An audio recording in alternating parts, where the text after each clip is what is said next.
Function number 14 क्या है हमारा, क्यूब फंक्शन। इस फंक्शन को हम लोग कैसे डिफाइन करेंगे, y is equal to f x is equal to x cube. ठीक है, वेयर इसमें इसको तुम ऐसे भी देख सकते हो, रहने दो अभी फिर कंफ्यूज हो जाओगे। क्यूब फंक्शन में क्या है, हमारे पास f x is equal to x cube है। फंक्शन क्या हो गया, आर टू आर डिफाइंड है। डोमेन ऑफ द फंक्शन क्या होगा, ऑल रियल नंबर। रेंज क्या होगा फंक्शन का, ऑल रियल नंबर। ये कर्व ऐसे होगा। ठीक है, क्यूब फंक्शन ये इधर जाएगा पॉजिटिव इन्फिनिटी को, इधर जाएगा माइनस इन्फिनिटी को। तो देखो जैसे जैसे हम एक्स को बढ़ाते जा रहे हैं ना पॉजिटिव इन्फिनिटी की ओर, तो वाई भी कहां बढ़ता जा रहा है, पॉजिटिव इन्फिनिटी की ओर। जैसे जैसे हम एक्स को माइनस इन्फिनिटी की ओर ले जा रहे हैं तो वाई भी क्या जा रहा है, माइनस इन्फिनिटी को। अगर हम एक्स को इधर से ले जाएंगे जीरो प्लस की ओर तो वाई क्या होगा, सॉरी जीरो प्लस की ओर ले जाएंगे तो वाई भी क्या होगा, जीरो प्लस की ओर है। देखो यहाँ वाई क्या हो रहा है, घट रहा है ना, बट वाई हमेशा पॉजिटिव और जीरो की ओर आ रहा है। ठीक है, अगर हम x को ले जाएंगे जीरो माइनस से तो y क्या होगा, y भी जीरो माइनस से ही जाएगा। मतलब x अगर अप्रोच करेगा जीरो माइनस को तो y भी अप्रोच करेगा जीरो माइनस को। देख लो x को इधर लेते जाओ, y क्या होता जाएगा, y भी घट रहा है, जीरो की ओर जा रहा है, बट y हमेशा निगेटिव है। तो यहां भी होगा x is approaching to plus infinity, y is approaching to plus infinity, x is approaching to minus infinity, y is approaching to minus infinity, x is approaching to zero plus, y is approaching to zero plus, x is approaching to zero minus, y is approaching to zero minus. अब cube root function है। ठीक है, cube root function में क्या है कि देखो ये क्यूब फंक्शन और क्यूब रूट फंक्शन ये एक दूसरे का इनवर्स फंक्शन है। क्यूब फंक्शन हो गया और ये क्यूब रूट फंक्शन, ये एक दूसरे का क्या है, इनवर्स फंक्शन है। तो जैसे देख लो, अब ये बताओ अगर हमने x का वैल्यू 3 डाला यहाँ पे तो y का वैल्यू क्या मिलेगा, 27 मिलेगा। और क्यूब रूट में अगर तुम x का वैल्यू 27 डालोगे तो y का वैल्यू 3 मिल जाएगा। तो ये क्या हमारे पास क्यूब और क्यूब रूट, ये क्यूब रूट फंक्शन जो कि इनवर्स है किसका, क्यूब फंक्शन का। तो इनवर्स के लिए ग्राफ मैंने कैसे बोला था, y is equal to x graph ले लो, y is equal to x का लाइन ले लो, और y is equal to x cube का तुम मिरर इमेज ले लो। तो क्या मिल जाएगा, y is equal to x to the power 1/3, मतलब क्यूब रूट ऑफ एक्स मिल जाएगा। ठीक है, तो ये वाला कर्व देखो, ये जो कर्व है ना, ये कर्व, ये वाला कर्व देखो, ये जो कर्व है यही है ना एक्स क्यूब का कर्व। ये लाइन हमने y is equal to x का ले लिया। अब यहां से लेके कर्व, ये जो कर्व है यहां से लेके, सॉरी यहां से लेके यहां तक का, यहां से लेके यहां तक का तुम मिरर इमेज लो इस लाइन पे, तो क्या होगा, ये मिरर इमेज हो जाएगा। और फिर इसका मिरर इमेज ले लो तो इसका mirror image y is equal to x पे ये हो जाएगा।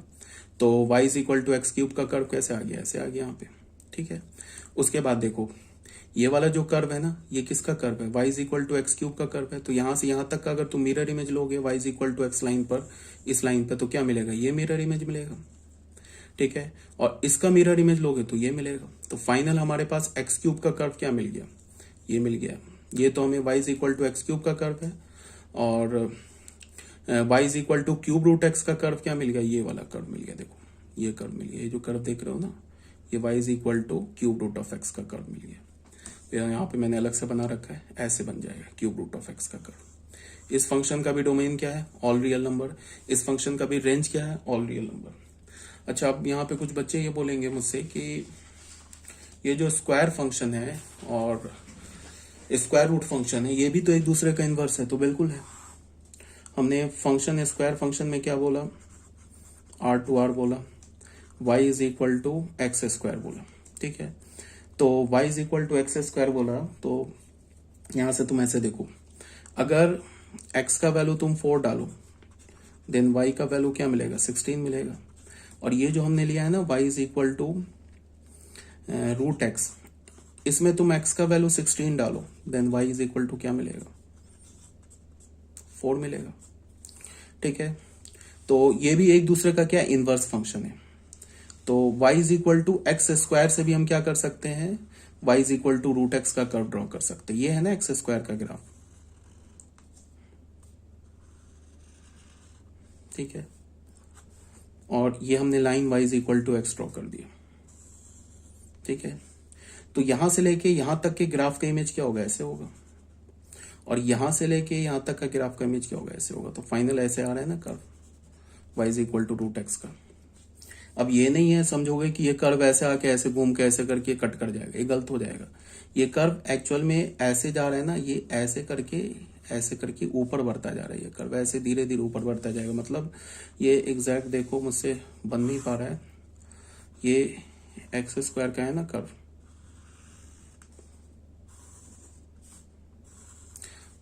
तो ये कर्व होगा ऐसे, ये ऊपर जा रहा है नीचे नहीं आएगा, ये धीरे धीरे जैसे तुम इधर बढ़ाओगे ना ये ऊपर जाता जाएगा, ठीक है।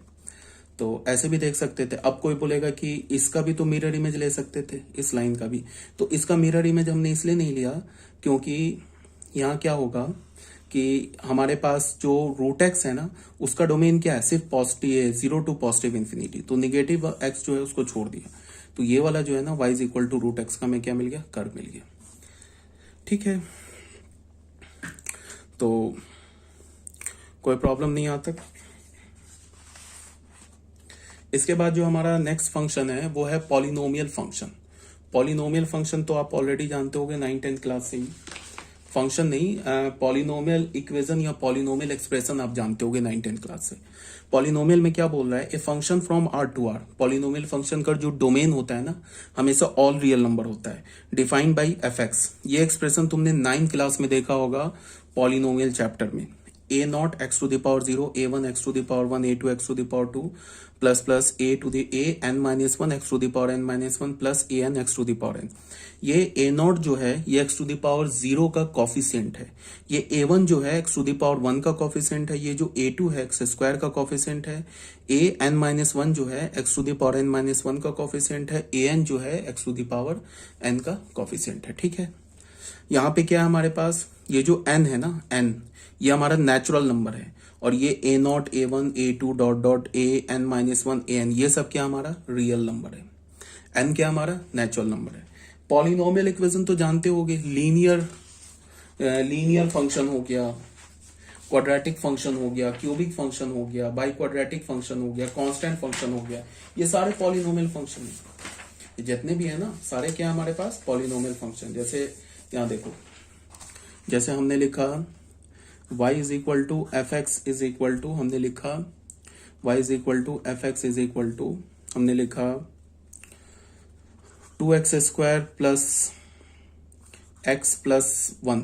तो ये हमारा एक पॉलिनोमियल फंक्शन है, ये आप पॉलिनोमियल है, देख लो इसका स्टैंडर्ड फॉर्म क्या होता है, ax square plus bx plus c, quadratic function है ना, ये भी एक पॉलिनोमियल फंक्शन है। y इज इक्वल टू हमने एफ एक्स लिखा 3x प्लस 4, तो इसका स्टैंडर्ड फॉर्म होता है क्या, लीनियर है, ये लीनियर पॉलिनोमियल फंक्शन है, एक्स प्लस बी के फॉर्मेट का ये।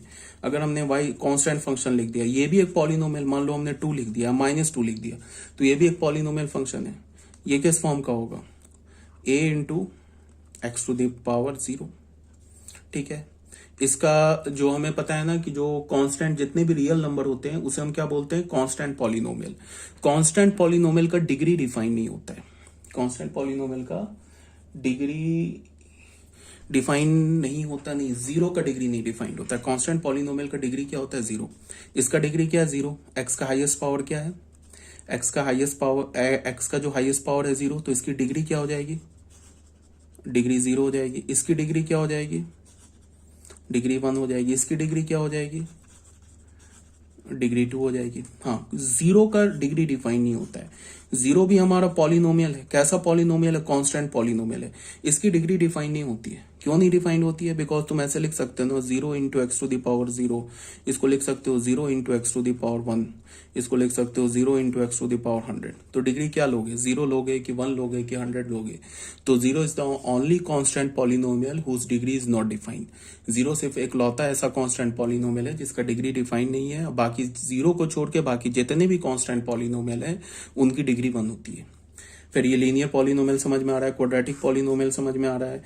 क्यूबिक पॉलिनोमियल को हम कैसे लिखते हैं, ऐसे मान लो कि हमने लिख दिया 4x स्क्वायर प्लस 6 लिख दिया, तो ये हमारा क्या है, क्यूबिक पॉलिनोमियल है।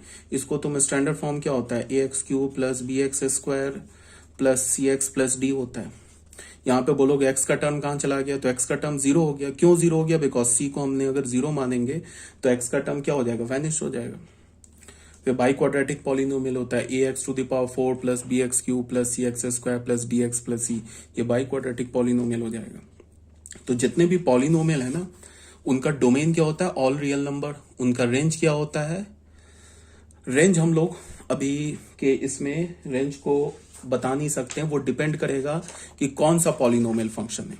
ठीक है, रेंज ऑल रियल नंबर भी हो सकता है, range non negative non positive कुछ भी हो सकता है, वो डिपेंड करेगा कि कौन सा पॉलिनोमियल फंक्शन है। बट तुम्हें क्या याद रखना है कि पॉलिनोमियल इक्वेशन का स्टैंडर्ड फॉर्म क्या है, पॉलिनोमियल फंक्शन का डिग्री क्या होता है, डिग्री क्वाड्रेटिक है, बाई क्वाड्रेटिक है, क्यूबिक है, लीनियर है, कांस्टेंट है, ये याद रखना है। और डोमेन क्या होता है पॉलिनोमियल फंक्शन का, ऑल रियल नंबर। कोडोमेन तो हम हमेशा क्या लेते हैं, ऑल रियल नंबर। ठीक है, जैसे ये देख लो, ये हमारा एक पॉलिनोमियल फंक्शन ऑफ डिग्री 7, ये भी हमारा एक पॉलिनोमियल फंक्शन ऑफ डिग्री 2। यहां तक आगे बात समझ में। अब आ जाओ फंक्शन नंबर 17, जिसे हम क्या बोलते हैं, रैशनल फंक्शन। रैशनल फंक्शन क्या होता है, function which can be written as the quotient of two polynomial function. Function जिसको हम दो पॉलिनोमियल फंक्शन के कोशिएंट में लिखे is said to be a rational function.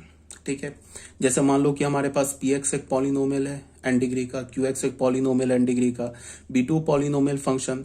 तो हमने एक फंक्शन को डिफाइन किया, कैसे डिफाइन किया कि फंक्शन में हमने क्या बोला, एक फंक्शन डिफाइन किया फ्रॉम द सेट ऑफ, देखो ये डोमेन लिखा हुआ है, यहां से यहां तक ये लिखा है ना, ये फंक्शन का डोमेन लिखा हुआ है। From the set of all real number, पूरे रियल नंबर से उस x को हटा दिया जिसपे जो डिनोमिनेटर qx पॉलिनोमियल है ना वो 0 हो रहा है, उस x को हटा दिया। जैसे कोई भी अगर पॉलिनोमियल इक्वेशन है तो पॉलिनोमियल इक्वेशन x के किसी वैल्यू के लिए 0 हो सकता है ना, तो वो जो डिनोमिनेटर में हम पॉलिनोमियल इक्वेशन रख रहे हैं ना, उस डिनोमिनेटर के पॉलिनोमियल इक्वेशन से उस x को हटा दिया जिस x के लिए डिनोमिनेटर वाला पॉलिनोमियल इक्वेशन 0 हो रहा है। ठीक है, तो हमने क्या लिखा, डोमेन क्या लिखा, the set of all real number minus the set of all x such that qx is equal to 0। ठीक है, से क्या हो गया, को डोमेन क्या हो गया, r। अब हमने फंक्शन क्या डिफाइन किया, f x is equal to p x upon q x. ठीक है, इज अ रैशनल फंक्शन। मतलब क्या है कि दो पॉलिनोमियल फंक्शन का जो कोशिएंट होगा ना वो रैशनल फंक्शन कहलाता है। दो पॉलिनोमियल फंक्शन का जो कोशिएंट होता है वो क्या कहलाता है, रैशनल फंक्शन। बट हमें रैशनल फंक्शन के डोमेन को डिफाइन करने से पहले क्या करना होगा, पूरे रियल नंबर से उस एक्स को हटाना होगा जिसपे डिनोमिनेटर वाला पॉलिनोमियल फंक्शन 0 हो रहा है। ठीक है, जैसे ये देखो, ये फंक्शन हो गया, बस अभी हमने फंक्शन लिखा, इसका डोमेन तो लिखा नहीं है। तो अगर मान लो कि इस एफ एक्स पॉलिनो ये रैशनल फंक्शन का हमें डोमेन लिखना है तो हमें क्या करना होगा, रियल नंबर से उस एक्स को हटाना होगा जिसपे क्वाड्रेटिक 0 हो रहा है। तो वो कैसे खोजेंगे, ये क्वाड्रेटिक इक्वेशन है, इसको 0 करो, वहां से एक्स की वैल्यू निकाल लो। मान लो एक्स की वैल्यू अल्फा बीटा आ गई, तो इस फंक्शन का डोमेन क्या हो जाएगा, all real number minus alpha comma beta. ठीक है, अब जैसे बच्चों देखो, ये भी हमारा जो है ना, ये भी रैशनल फंक्शन है। क्यों है, बिकॉज न्यूमरेटर में क्या लिखा है, 1 लिखा है ना। 1 कैसे क्या होता है, 1 हमारा पॉलिनोम ये कांस्टेंट पॉलिनोमियल होता है ना। 3 क्या होता है, 3 भी कांस्टेंट पॉलिनोमियल होता है। तो पॉलिनोमियल अपॉन पॉलिनोमियल तो ये लिखा ही हुआ है, पॉलिनोमियल अपॉन पॉलिनोमियल लिखा हुआ है, और पॉलिनोमियल अपॉन पॉलिनोमियल ही को तो हम बोलते हैं रैशनल फंक्शन। तो ये 1/3 भी रैशनल फंक्शन है। ठीक है, और ये भी देख लो, ये हमारे पास क्वाड्रेटिक लिखा हुआ है, तो न्यूमरेटर में तो क्वाड्रेटिक है, डिनोमिनेटर में चलो इसे हमने अपॉन 1 कर दिया। 1 क्या हमारा एक पॉलिनोमियल है, कांस्टेंट पॉलिनोमियल है ना, तो ये भी पॉलिनोमियल अपॉन पॉलिनोमियल लिखा हुआ है, तो ये भी हमारा एक रैशनल फंक्शन हो गया। इसे हम पॉलिनोमियल फंक्शन भी बोल सकते हैं, इसे हम रैशनल फंक्शन भी बोल सकते हैं, बट ये हमारा सिर्फ रैशनल फंक्शन है, पॉलिनोमियल फंक्शन नहीं है। ये जो है हमारा सिर्फ रैशनल फंक्शन है, क्योंकि पॉलिनोमियल अपॉन पॉलिनोमियल है, और डिनोमिनेटर में क्या है, जो पॉलिनोमियल है वो कांस्टेंट पॉलिनोमियल नहीं है। अगर डिनोमिनेटर का पॉलिनोमियल कांस्टेंट पॉलिनोमियल हो जाए तो वो क्या हो जाएगा, हमारा polynomial as well as rational function. तो ये पॉलिनोमियल, ये अगर 1/3 देखोगे तो ये कांस्टेंट पॉलिनोमियल है, एज वेल एज ये हमारा रैशनल फंक्शन भी है। ठीक है, अगर मैं बोलूं कि सेकेंड का डोमेन क्या होगा, तो ऑल रियल नंबर। थर्ड का डोमेन क्या होगा, इसका भी all real number, because denominator तो 1 है, कभी 0 तो हो नहीं रहा, या डिनोमिनेटर तो 3 है, ये भी कभी 0 नहीं हो रहा। तो इस फंक्शन का सेकंड का क्या हो जाएगा, domain all real number. Third का क्या हो जाएगा, domain all real number. First का डोमेन क्या, कैसे निकालोगे, ऑल रियल नंबर से उस एक्स को हटाओगे जिस पर ये जो डिनोमिनेटर वाला फंक्शन है वो 0 हो रहा है। ठीक है, अब बच्चों आ जाओ, ये लास्ट हमारा टॉपिक है operations on real functions. Real functions का ऑपरेशन क्या है इसको देख लेते हैं। सबसे पहला जो है ऑपरेशन वो है एडिशन। एडिशन में क्या है, इसको तुम ऐसे देखो, एडिशन को हमें करना क्या है कि हम दो फंक्शंस को ऐड करेंगे, दो फंक्शन को सब्ट्रैक्ट करेंगे, दो फंक्शंस को मल्टीप्लाई करेंगे, दो फंक्शंस को डिवाइड करेंगे, यही सब काम करेंगे। तो ऑपरेशन ऑन रियल फंक्शन में सबसे पहला जो है वो है एडिशन। एडिशन में क्या है, हमारे पास एक फंक्शन है f जिसका हमने डोमेन d1 ले लिया, ठीक है। d1 से कोडोमेन r में, और डिफाइन हमने क्या किया, y is equal to f x define कर लिया। और एक हमारे पास g फंक्शन है जिसका डोमेन हमारे पास d2 है और कोडोमेन r है, डिफाइन क्या किया, y इज इक्वल टू हमने gx डिफाइन कर लिया। अब एक हम तीसरा फंक्शन लिखते हैं, ठीक है। इस दोनों फंक्शन को ऐड करेंगे तो भी हमें जो मिलेगा वो फंक्शन ही मिलेगा। तो जो थर्ड फंक्शन है उसको हम ऐसे लिखते हैं, यहाँ पे f लिखा था, यहाँ पे g लिखा था ना, जो तीसरा फंक्शन होगा f प्लस जी, इसे हम क्या बोलेंगे, sum of the function f and g, f और g का सम फंक्शन। इसका जो डोमेन होगा ना वो क्या होगा, जो f फंक्शन है उसका डोमेन इंटरसेक्शन जो d फंक्शन है उसका डोमेन, दोनों के डोमेन का इंटरसेक्शन से ये क्या होगा, set of all real number, ये होगा ये हमारा। अब कोई बोलेगा कि ऐसा क्यों हो गया, तो अभी बता रहा हूं। अब इसको डिफाइन कैसे करेंगे, तो हमने लिखा कि f प्लस जी फंक्शन का डोमेन क्या होगा, d1 इंटरसेक्शन d2 से, कोडोमेन क्या होगा, ऑल रियल नंबर। इसको डिफाइन कैसे करेंगे, f प्लस जी एक्स, जैसे एफ एक्स बोलते थे ना, यहाँ पे क्या करेंगे, f प्लस जी एक्स, इसको हम कैसे लिखेंगे, f x plus g x, ठीक है। For all x belongs to d1 intersection d2। अब बच्चों यहाँ पे क्या है कि हमने d1 और d2 का इंटरसेक्शन क्यों लिया, ये सवाल उठता है। मान लो x is equal to alpha, मान लो x is equal to alpha पर x is equal to alpha d1 के डोमेन में है बट d2 के डोमेन में नहीं है। तो इसका क्या मतलब है, x is equal to alpha पर f फंक्शन तो डिफाइन, f फंक्शन तो डिफाइंड होगा but x is equal to alpha पर g फंक्शन डिफाइन नहीं होगा। तो अगर तुमने यहां पे x की जगह अल्फा लिया तो हमें क्या मिल जाएगा, f of alpha plus g of alpha मिलेगा ना। मान लो अल्फा जो है ये हमारा alpha belongs to d1 but alpha belongs to d1 but alpha not belongs to d2, अगर ऐसा केस है तो अल्फा पे f फंक्शन डिफाइंड है बट g फंक्शन डिफाइंड नहीं है। तो इसका क्या मतलब हो गया कि f ऑफ एल्फा तो डिफाइंड है but g of alpha defined नहीं है। तो defined plus not defined is not defined, defined plus defined he defined होता है, defined plus not defined, not defined plus defined, defined not defined plus not defined, ये सब not defined होता है। Defined कब होगा, डिफाइंड प्लस डिफाइंड हमारा not defined होगा। दोनों फंक्शन अगर x के किसी भी एक वैल्यू के लिए दोनों में से कोई भी एक फंक्शन नॉट डिफाइंड हो जाए या तो दोनों नॉट डिफाइंड हो जाए तो ऑन द होल फंक्शन क्या हो जाएगा, नॉट डिफाइंड। इसीलिए हम लोग क्या करते हैं कि जब दो फंक्शन को ऐड करते हैं ना तो दोनों फंक्शंस का क्या करते हैं, डोमेन का इंटरसेक्शन लेते हैं। तो डोमेन का इंटरसेक्शन लेंगे तो वही x बाहर निकल के आएगा जो x हमारा f फंक्शन के भी डोमेन में होगा, g फंक्शन के भी डोमेन में होगा। तो अगर f और g दोनों के डोमेन में है तो f(x) और g(x) दोनों डिफाइंड होगा तो f plus g x defined हो जाएगा, मतलब f प्लस जी डिफाइंड हो जाएगा। तो इसीलिए हम क्या करते हैं कि दो फंक्शंस को जब भी ऐड करेंगे तो दोनों फंक्शंस के डोमेन का इंटरसेक्शन लेंगे, और को डोमेन तो ऑल रियल नंबर होता है, ठीक है। तो यही बात यहाँ पे बोला गया है। लेट f हमारे पास d1 से लेके r एक फंक्शन है, g हमारा d2 से r एक फंक्शन है, b2 real functions, then their sum f plus g is defined as that function from d1 intersection d2। f plus g का जो डोमेन होगा क्या होगा, d1 इंटरसेक्शन d2 से क्या होगा, set of all real number which associates each x। f plus g कैसा function है जो हर एक x को एसोसिएट करेगा और x एलिमेंट किसका होगा, d1 इंटरसेक्शन d2 का होगा, to the number fx plus gx। कोई भी अगर x तुम उठाओ d1 इंटरसेक्शन d2 से, उसमें तुम f प्लस जी एक्स फिर कैसे डिफाइंड होगा, fx प्लस gx, ठीक है। तो हमारे पास f हमारा फंक्शन है d1 से r, g हमारा फंक्शन है d2 से r, तो f प्लस जी क्या होगा, d1 इंटरसेक्शन d2 से r होगा। डिफाइंड हम लोग ऐसे करेंगे, f प्लस जी एक्स क्या होगा, fx plus g x for all x belongs to d1 intersection d2। Example देख लो, एक हमारे पास फंक्शन f है, कहां से कहां तक है, r से r तक।